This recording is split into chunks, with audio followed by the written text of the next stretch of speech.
Evening.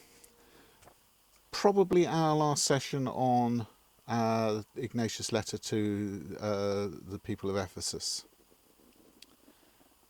My stomach is going off. Dyslexia is awful. My stomach's going off. We're pushed for time. I haven't looked at the battery state. I can't see it from here. Let's get on with it. This is where it gets into fun. Glasses off. No, I haven't pre-read it. Now, the virginity... Got to start.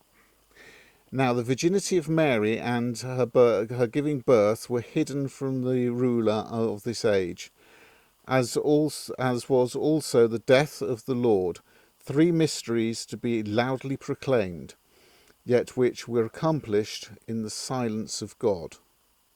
It's interesting, we'll come back to that. How, then, were they revealed to the ages?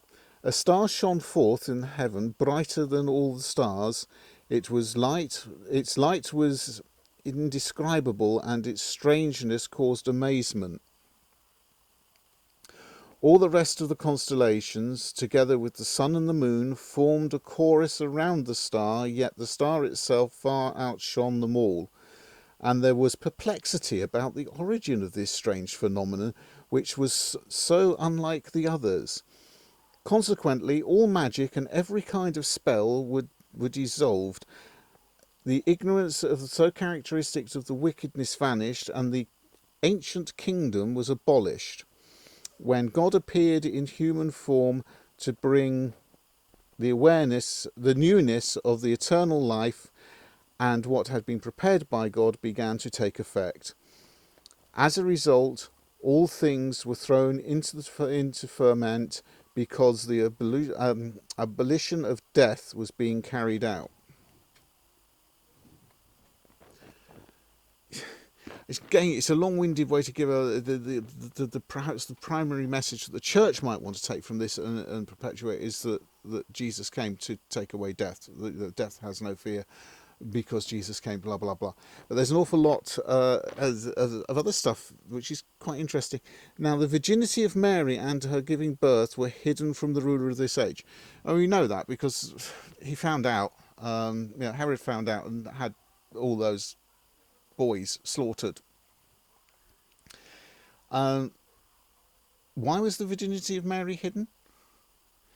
We have to be very careful with the virginity of Mary. That's something that really is a separate subject, and I wish hadn't come up here.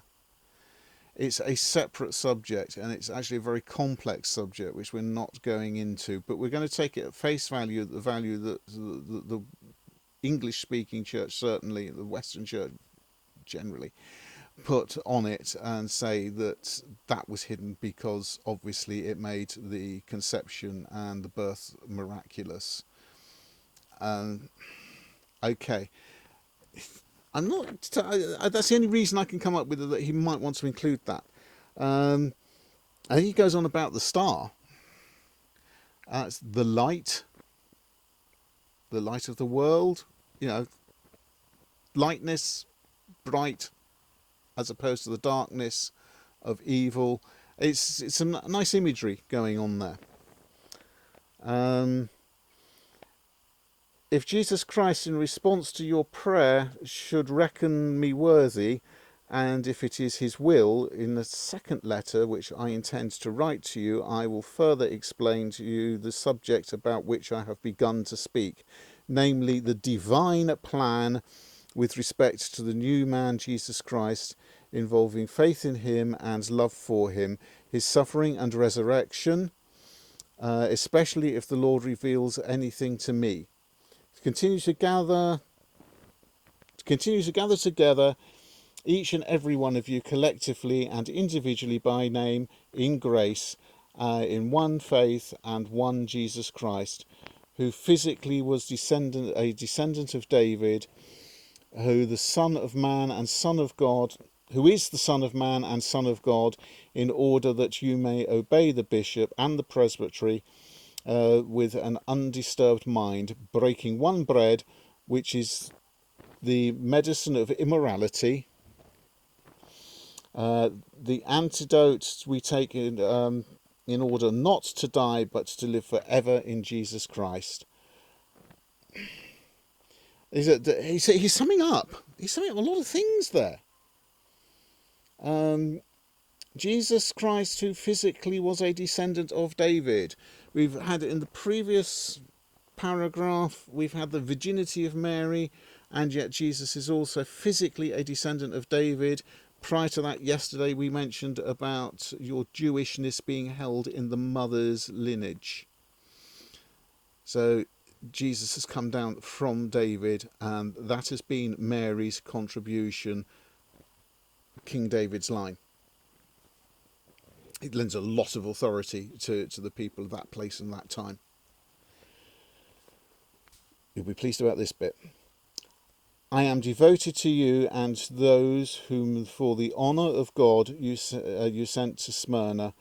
For I'm going to have to start that again. It's not working. I am devoted to you and to those whom for the honour of God you sent to Smyrna, from where I am writing to you, with thanksgiving to the Lord and the love of Polycarp, as well as for you. Remember me, as Jesus Christ does you. Pray for the church in Syria, from where I am being led to Rome in chains, as I, the very least of the faithful there, have been judged worthy of serving in the glory of God.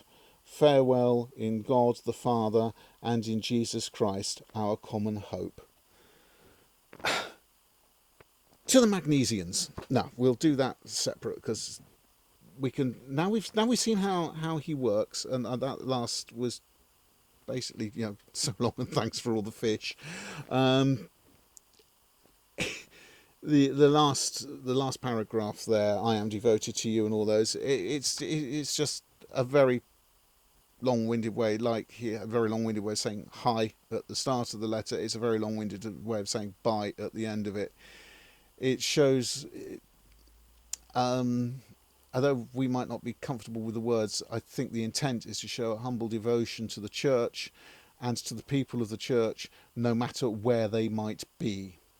So it's actually quite a humbling end, but there's a heck of a lot in there, which I think we need to retain, because we're going to come back to it certainly in the Magnesians and the Trallians. But when we approach those letters, I'll just give you an example. Ignatius, who is also called Theophorus, to the church of Magnesia on the Meander, which has been blessed through the grace of God, blah, blah, blah, blah, blah. Typical hello. We don't need to do that anymore. When I learned how well ordered your love of God, there's a lot that is going to be duplicating the form of the first letter. So we'll be going through the rest of the letters very precisely and picking out the bits that are different, or the bits that are obviously supported elsewhere that we might not have connected with in the church to Ephesus. And anything that's majorly contradictory we shall also pick out. So that was a really short one. I'm really pleased about that, because it saves a lot of time editing. And the last one took over an hour to upload. This one hopefully will be a lot quicker. We'll have an interlude. We'll have something else before we start on the Magnesians. I'm not entirely sure what. It might well be a thought on Corona, because things have developed since I last had any thoughts on the coronavirus. Things have developed, and not necessarily for the better, but possibly not for the worse. In the meantime, thank you very much for watching. Have a pleasant what's left of the evening. It's a short one. You've got a break. And good night.